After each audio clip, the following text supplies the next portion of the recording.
You are listening to the CPA MOMS Podcast with Dawn Goldberg, CPA.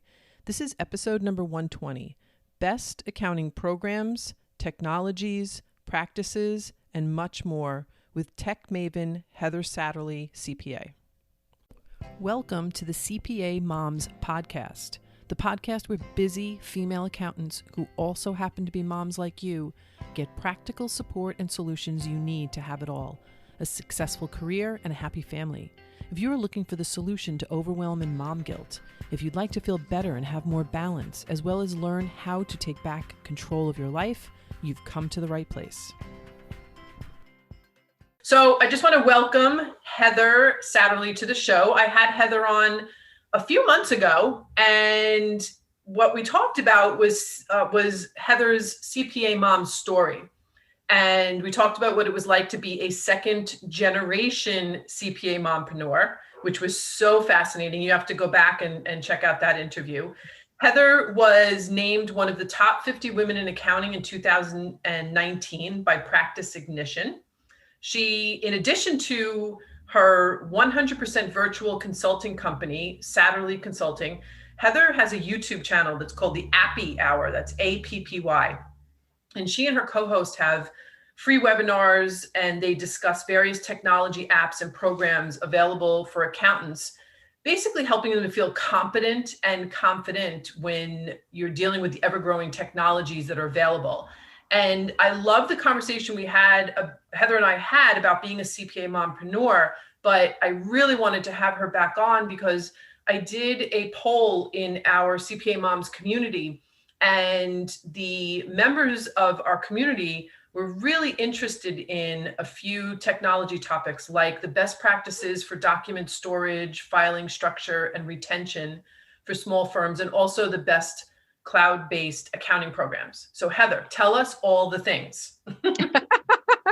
Oh my gosh. Well, I can tell you, let me start out by telling you what I use for file storage. So I am a ShareFile user. Mm-hmm. I use ShareFile in all three of my companies, actually. So I like ShareFile because it's world-class security.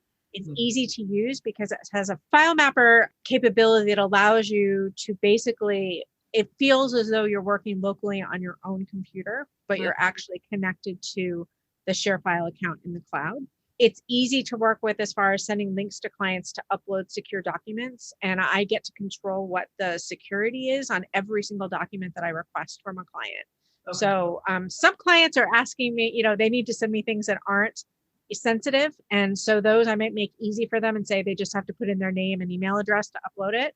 Okay. Other clients are sending me things like, tax documents or very sensitive information, and those they're required to log into their account to upload it. So what this does is this allows me to request the documents using a regular email account, whether you're using Gmail or Office 365 or Outlook or whatever it is. You can create a link in your email that they just simply click on the link. It launches a web browser. They put in, either they're required to log in or they have to put in their name and email address, and then they're able to upload the documents securely. And what that does is that keeps my clients from sending me documents via email, which of course, all of us, we hate that, right? It's so not secure at all.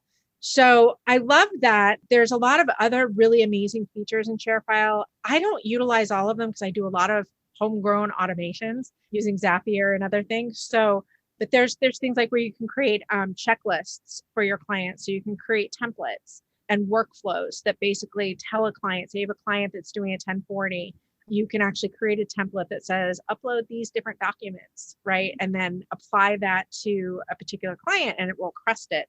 And then for each document they upload, it goes into the appropriate folder. Right. So you have a lot of flexibility as, where the documents are going to be uploaded to, who has access to it. You can make it expire. So if you wanted to share a document with a client, like a tax return, you can share that, but say that they can only log in once to get it, or it expires after 24 hours. So you have complete control over the security of that file sharing. So I am a huge fan. I've been using ShareFile for a very long time, and I absolutely adore it. We use it in our office. We use it in our office too. You do? Okay. Yeah. It's the initial setup. It's funny. we joke in the office that accountants are resistant to change, but so are clients. Yes. And initially they were like, wait, what? I have to set up my own, we were sending them like, here, you need to set up your ShareFile account and But now they love it. It took them a year. Last year we started it and they were a little like, I don't think so. And now we have clients sending us everything and they're just sweeping their bank statements and their checks. They're just using it for everything. Yeah, it's amazing. And you can set up drop boxes too. So they're called file drops and you can do them on your website. So I have one on both my websites where a client or anybody actually can go to my website, say they need to upload a file. It asks them for their user, their name and their email address, and then they can select a member of my team that should be notified of the upload. So that's super convenient for them too. So if they can't remember their password or they're getting, they know that they can go to my website and just upload the file. It'll ding me. And then once I get it, I can move it to the appropriate folder in my, document management directory. Right. So that's installed on your website as a Dropbox? It's called a file drop. It's called a file drop. And that's actually a feature of ShareFile. Oh. So you have to set it up. It's a feature that you can use. It just makes it easy for the client. Right. And that's what it's all about, right? So as you said, our clients are resistant to change. Our job is to make their lives as easy as possible. And I feel like ShareFile allows me to do that. It's not confusing. And like you said, I mean, the buzzword is security. Oh, of course. For us, security, 100%. Yeah. Right. Yeah. So how long have you been using ShareFile? I bought ShareFile when I first opened my firm in 2016, and I had used it with the firm that I was working on for 7 years prior to that. So a long time. Okay. So it's been around because we just started using it, like I said, maybe in the last year or two. So we didn't know that it had been around that long. There's a couple of other players that I really like. I don't use them, but I like them. They're secure. They're great. They're great solutions, and they work similar to ShareFile. And one is SmartVault. SmartVault is one. Okay. So SmartVault is one of the competitors to ShareFile. I don't believe their ShareFile, their mapping capabilities and the signature, the ability to put like a link in your signature is as easy to use or as robust as ShareFile from what I've heard. And then the one that I'm really loving is Liscio. So Liscio is a newish application that actually provides a client portal that does a whole lot more than just the document management. It actually has a lot of the same features as ShareFile, but it allows you to basically your clients can access it via their telephone, like through their telephone. I can't believe I just said that. Through their smartphone. I think I just dated myself. Through their smartphone. So there's an app and it looks like your firm has an app, right? So they log in and it looks like it's your firm. And then what you can do is you can actually send a link to them saying, hey, I need you to upload this document. And they get a notification on their phone. And then they can click on that notification. I'll open up Liscio. They can take a picture of the document. Wow. I know. And it goes securely into Liscio. Wow. So, I mean, that's anytime we can make it easy for them. Right. Especially like the new generation, the millennials, they're not scanning things. They're taking pictures of everything. They're taking pictures. Yeah, exactly. And I think ShareFile actually may have a similar functionality, but it's not nearly as slick. Like Liscio is super duper slick for the client. So it's something I've been looking at, for my firm. I haven't made any big changes, but I've definitely been keeping my eye on it. And it's definitely an app that I'm going to be watching going into 2021. Okay. So, yeah. So that's file storage, document storage. Yeah. What else? We talked about file structure. Yeah. And I'd love to touch on that because I think that is something that is just so important for firms, especially for small firms that are just starting out, is to define your file structure before you get too big. Because if you don't define your file structure as you start to grow and onboard your new employees and your team members, they're not going to know where to find anything. So what I do is, and I actually, work with other accountants to help them get started, is that we actually go through a process where we define what that looks like. And it's usually a structure that, and you can do it in a spreadsheet where you have basically the parent folders, and the parent folders that are the permanent file, right? And within the permanent file, I have subfolders that are things for like corporate docs, fixed assets, leases and loan documents, partners information or shareholders information, like their W-9s, any kind of other information related to that. So these are documents in the permanent file, as we know, because we're all CPAs, that we need, that carry forward from year to year. They're permanent, right? Then I have, then I do a folder for the tax year. So at that point, we'd have permanent file, then we would have, tax year 2020, tax year 2019. And then inside of those, we would have whatever we're working on. So we would have a folder for whatever services we're providing to the clients. So it could be a folder called bookkeeping. It could be a folder called taxes. It could be a folder called payroll, really whatever services that we're providing. And then inside of those folders, we have monthlies. So if we're providing bookkeeping services, then we'll have a folder for each month where we put in, and then inside each month, we have a subfolder for, the work papers and then the financials that we're providing to the client if we're doing that for the client. So it's really, and I'm going into a lot of detail here. Everybody's different. That's how I do it. Yeah. But I think the important takeaway is just sit down and take the time, especially if you're a newish firm and you're just kind of getting started, or you're not so big that to go through and reorganize your entire structure would be really, really difficult. Go through and kind of think about how should this be organized so that anyone in my organization can find what they need quickly. Yeah. Right? That's huge. It is. So if everybody's file structure is set up exactly the same, and they all have the same documents and the same types of information in them, then you're efficient. And then nobody's hunting around for things. They all know exactly where to go to find the information that you need. Yeah. If you can do it firm wide, if you have different partners, like I have two partners in my firm, and they have different personalities and they have different ways of keeping things. And so it's, it can be challenging. It's like, okay, which one am I working for? And how does he like this? Right. Like, how does he like his steak? Oh, he likes it rare, and this one likes it well done.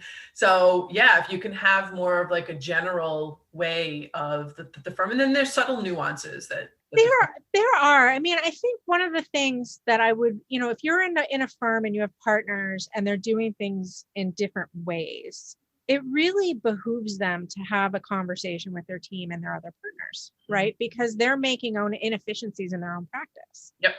And if they're making inefficiencies in their own practice for their team, it's going to reflect in the client's experience with the firm. It's going to take longer to find things. There's going to be a lot of back and forth. And so really coming together and deciding as a firm how that file structure should be set up, and then taking the time to go through and align every single client the same way is going to make a huge difference in how the firm actually runs. So, I mean, I would say if you're a manager or a senior or whatever, the next staff meeting, if you have files all over the place that are in different structures, bring that up and say, if I think that if we were to go through and standardize this across our entire firm, I think it would make us super efficient. And I think that they would agree. I think they do. Yeah. I think that's a great idea. And especially, before tax season kicks in. Yes. As we're winding down, and even the first week and a half of January, there's still a lull. It isn't revved up. There is, yes. So that's really great, because when you're in the thick of it, when you're in the weeds, last thing you want to do is start changing the file structure.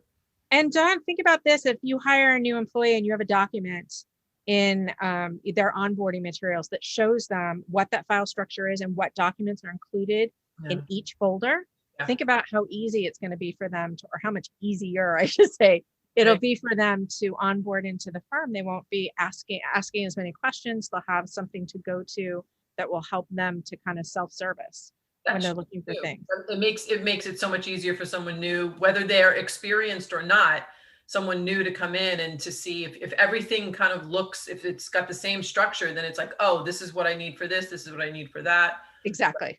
Yeah. And if accountants are all about efficiency and productivity, so and the value billing, then you want to use your time as wisely as you possibly can. Exactly. No, I couldn't agree more. And I think that's a small thing that you can do in a firm that would make a huge impact in productivity. And your client experience. Your files are kept where, on a server or cloud-based, or how do you? Mine are all cloud-based. So I use ShareFile, which actually hosts all of my entire DMSs in the cloud. Okay. But it has a file mapper capability that makes it feel like it's local on my machine. Okay. So when I go to look for a document, it's like, you know how you go to your file explorer and you can kind of move around into the C drive and D drive. That's what it looks like for me. But what I'm actually doing is looking at the files that are being hosted on the ShareFile server. Right. And so I can access them from anywhere. And that you said that's what you use. You use ShareFile for all file storage for everything. I do. I that being said, for some of the clients that I work with, when I'm doing non-accounting related things like content development, I use Google Drive, or I use Microsoft OneDrive. And I use those because of collaboration efficiency. So if I have a OneDrive document that several people are working on, it's really easy to collaborate, but I don't use that for my sensitive documents. And there's not a reason that I couldn't, because, if G Suite's secure, and, OneDrive, the G Suite version of OneDrive is secure, but it doesn't have that nice sharing, the ability to share in a super secure way. Right. So that was about the file structure. They asked about retention. Oh, retention. So that's interesting. let me talk about retention in the way that I used to know it. So it used to be when I worked in the firms and we were paper, we used a lot of paper. We would have 2 years of client documents would be upstairs in all the file cabinets, right? And I'm dating myself again, but we would have 2 years of client records upstairs in the office area of our clients' work. And then we would, every year before the year rolled over, we would take the third year and before we went into the year, we take it and we box it up and we put it downstairs in a storage area. Now that I'm completely paperless and I am in my own company and I'm going into my 4th year of business, I haven't seen a need to archive anything digitally. I think that I will. We're required, of course, to hold on to our files in some capacity, at least for 7 years, but the perm files go a lot longer than that, right? I have not, in full disclosure, I have not gotten to the point where I've had to think about it, because I still keep everything on the share file. And I haven't had a need to purge any of that data, because I haven't met like the file capacity. So that's an interesting question. And I don't have a ton to share as far as cloud-wise, as far as the paper documents, making it easy and having what you need at your fingertips a couple of years, and then making sure that you're leaving documents, in a secure place, for at least the 7, as the 7 years. I think a lot of firms go out to 10. Right. And like you said, when you're not taking up physical real estate, when you don't have to, like our office, we still have file cabinets, we still have files. We use, I think, Iron Mountain. We box everything up and then send it off. They're old school accountants. They've gotten better. They've definitely gotten better. We're getting paperless, but there's still physical files. So as that generation sells their practices and the new generation is like, nope, we're doing paperless. It's true. I think about, I was just doing a podcast about minimalism, and how, as I was reading this book called New Minimalism, and it was really interesting about the different archetypes that these authors are talking about, and the archetype of practical. And practical obviously would be, accountants and lawyers. Mm-hmm. And the issue that the people that fall into that archetype have, the issue that they have is use, is the definition of use. We see the big picture general use of something, and then, okay, we're going to keep it. Not that it's useful right now, or it's useful. Like, for example, after reading the book, I was cleaning out one of my closets and I still had 6-column paper. And I was like, okay, it's useful. Right. But it's not, it becomes clutter when it's not useful to me now, nor will it be. It's like we hold on to those things. And you see all these storage unit places popping up all over the place. Everywhere I turn, there's a building being torn down, and I'm like, oh, are they going to build an apartment building or whatever? Nope, another storage unit. Yep. Another Yep. storage. It's huge. But I think as accountants with retention, we have to find that middle ground. We do. Yeah, no, I think we do, because we have to, you do. I mean, we have to follow the guidelines, right? We have to follow the guidelines of our industry. That's number one. And then, going beyond that is a choice of the firm, right? But I love the minimalistic attitude. The thing that I would say is, I've had in the last couple of years, I've had a few clients that have come back to me and said, hey, you worked with me in 2004, and I really wanted to find my customer list for that. Do you have the old QuickBooks file lying around? Right. And, and my answer to them was, I do. And it's actually sitting on I keep all the old hard drives from my computers. Mm-hmm. So when I dispose of a computer, I actually crack it open and take the hard drive out. And I actually have a box under my desk with a bunch of hard drives. Mm-hmm. So the answer to him was, yes, I could, but the amount of time and effort it would take me to take that hard drive and figure out how to open it up and get that data for him isn't worth the cost. Right. So I love what you're saying about the minimalist. Is like, yes, it would be useful. It's like having that there is almost like, so what's it worth to you to have that list? Yeah. Yeah, it's right. I could get a few, but it's really not going to be viable. Or it's right. Or it's going to cost you a ton of money for it. Yeah. Exactly. Yeah, but we, as a profession, we have a hard time letting go. We do, because we always think there's going to be a time he's going to need that. Yeah.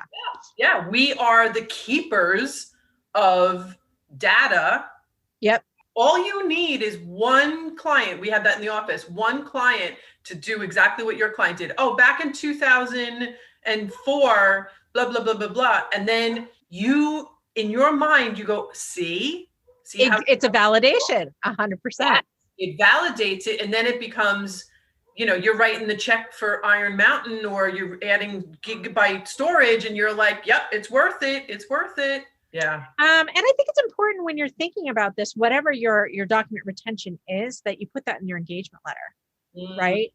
And I think that's an important thing that we can do, just to communicate that to our clients. Yeah. Because I think some clients they assume that we have everything because they know how we are, right? Yeah. So, now that I am virtual, I had somebody ask me recently for something, and I did have it on my hard drive, right? And so that they were thrilled. That was cool to be able to deliver that to them. So, but I think you're right. It does validate something that, it's certainly valuable, but maybe not as practical as we would think it is, right? Right. Okay. And so the next area that they were asking about was the best cloud-based accounting programs. So I'm going to have a lot of people go, what? When I say this, but I love QuickBooks Online. So that's what I use. I adore it. I can't tell you how many accountants that I talk to, they're like, it's horrible. And the reason they say it's horrible is because they haven't looked at it in 8 to 10 years. And so 8 to 10 years ago, when you looked at QuickBooks Online, it wasn't great. So now it's amazing. I really do love it. There's literally nothing I can't do with it through the use of it and maybe a third-party application. The other one that I don't use, but I'm aware of, and I know lots of like superstar accountants that love it, is Xero. Okay. So Xero. And then Sage is starting to make some headway in the small business space. So they're still not on par with QuickBooks or Xero, but starting to make its way there. Clearly their ERP cloud systems are very robust. Sage 300, right, is a really robust ERP system. We've got Intact, right, which Intact is also a robust cloud-based system. And then we have apps like Wave and FreshBooks, which aren't quite there yet, but they're working on it. So, and really the driver for those are, if you have a client that's not going to pay anything for their accounting software and they don't mind ads inside their software, Wave might be a good option. Or, FreshBooks is actually starting to become a full-fledged general ledger program, whereas before it was still not quite all of the dots had been connected, but I think it's getting there now. But my favorite, QuickBooks Online, without a doubt, hands down.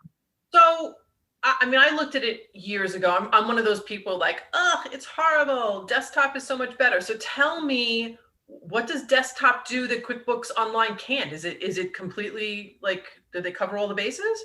So not quite. All right. So feature wise, they've covered all the bases, right? We now have things like we have inventory. We don't have assemblies in QuickBooks Online yet. So if you have clients that are using assemblies in QuickBooks Desktop, or they have really complicated inventory, probably they're not going to be able to use QuickBooks Online without using a third-party app like Dear Inventory or SOS Inventory, which are add-ons. We've got now job costing, which was the big barrier for a lot of companies for a long time, is that they needed that beautiful job costing that we got in desktop, where you could run your payroll using the desktop payroll and it would allocate the wages and other payroll expenses to the jobs using the time data. Well, now we have the exact same feature in QuickBooks Online. So that's no longer a barrier. We have a beautiful project screen in QuickBooks Online that shows you the profitability of your jobs. It's a dashboard that basically groups all the transactions and activities for particular projects. You can have multiple projects for the same customer, like you have the customer job tracking in QuickBooks Desktop. Trying to think of other things, in the reporting in QuickBooks Online still isn't on par with desktop, only because they haven't exposed every single field that's in the database to the reporting module the way that they do in desktop. So in desktop, if there's a field, pretty much you can get to it when you're creating reports in QuickBooks Desktop. There are still some holes there in QuickBooks Online, but it's a whole lot better than it was. And there are reporting applications like Fathom and Jirav, Jirav, that open up the back end of the QuickBooks database and allow you to have access to those fields that you may not have through the regular reporting feature in QuickBooks Online. There's some really cool advisory tools that are being put into QuickBooks Online that I feel are much better than what's in desktop. So we now have, performance dashboard that gives you key metrics like the current ratio, profitability, and you can manipulate those and create little dashboards for your clients, which is really nice. So there's a lot of features that are coming out. They just introduced tagging, which is a big one. The big thing that I think desktop has that QuickBooks Online doesn't is those assemblies, is the robust inventory functionality inside QuickBooks Desktop. And in my opinion, it's really the only kind of edge that I see it has on QuickBooks Online at this point. Right. And the other thing that I would say is that the ability to collaborate, the collaboration that you can have with your clients and your team members using QBO blows QuickBooks Desktop out of the water. Sure. Because it's so easy to collaborate. I mean, I have a client call me up and say, or send me an email or text me or whatever and say, hey, I don't understand this particular transaction. I can log in at any time and look at what they're looking at the same time. I don't have to transfer a file. I don't have to,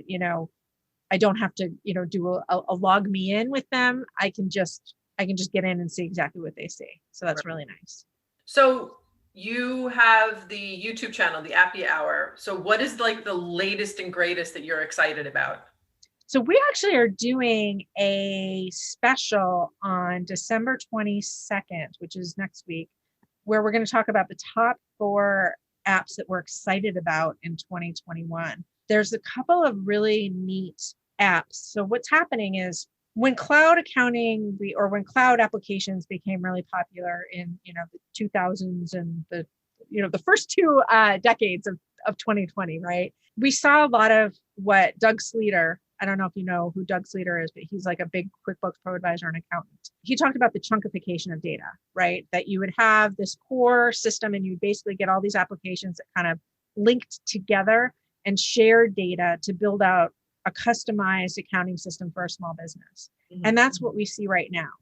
What I think is going to be coming in the future, and I'm getting really excited about, is we're starting to see these really robust business suites coming onto the market that do a lot of things. So they do invoicing, they do all the accounting, they do all of the accounting, but then they also do e-commerce, and they also do, proposals and e-signature and scheduling. And they're starting to kind of bring it all together into a one-shop suite that is all built on the exact same in the same platform.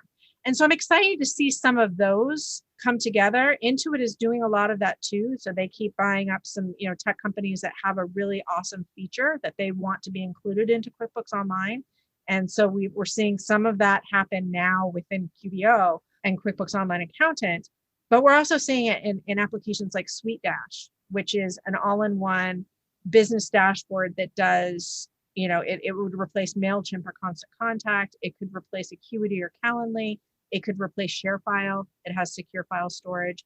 It could replace your billing. It does all your billing. It also does e-signature. It does contracts. It does proposals. Wow. It does everything but the kitchen sink. Yeah, and it's affordable. So their top tier is like $99 a month. Wow. Now, is it sleek and ready for prime time? Yeah, it's getting there, but I don't think it's there yet. I think it's one that we really want to watch. And I am seeing accounting professionals look at it as something that will work really well for their firms, because it really does become a central hub that replaces almost every other app you're using in your company, except for your accounting system, right? So that's one that I'm really excited about. I also am excited about Liscio, how companies like Liscio are transforming the client experience, right? Where we can communicate with our clients using our mobile devices. And it's secure and it's easy. So I'm really excited to see that, continue to evolve and grow over the next year or so. And I'm interested to see the partnerships that are happening between some of these accounting application developers that really work well together. So they're starting to build out these really nice kind of symbiotic ecosystems that are great for small businesses. Mm-hmm. So that's kind of what I'm excited about. I'm trying to think of another app that we're going to talk about on the show next week is an app that handles mail. So you can sign up for it and have all of your mail sent to this company, and they'll open all your mail, scan it, and they'll even make your deposits. Like they'll scan your checks and make your deposits for you. So that's kind of huge for companies that, are now remote and who they used to have somebody that went to the post office box and picked up all the mail and then processed everything. Well, now there's companies that are doing that through the use of technology. Wow. And yeah. This episode is going to be next week? It's next week. It's on the 22nd. If people can't make it, we will record it and it'll be on our website, which is theappyhour.com. So, or on YouTube. But yeah, we're going to be talking about those and more. We're going to be talking about some really neat technology that's in development and has been released that we're really excited to kind of see, mature and grow and evolve over the next year. Yeah, I love checking out your YouTube channel. It's just fascinating. Oh, thank you. Yeah, it's wonderful. All right. Well, thank you, Heather, so much. You answered the community's questions and gave us such a wealth of information. And I'm so happy to, reconnect with you and to have you back on and to talk about all the things technology.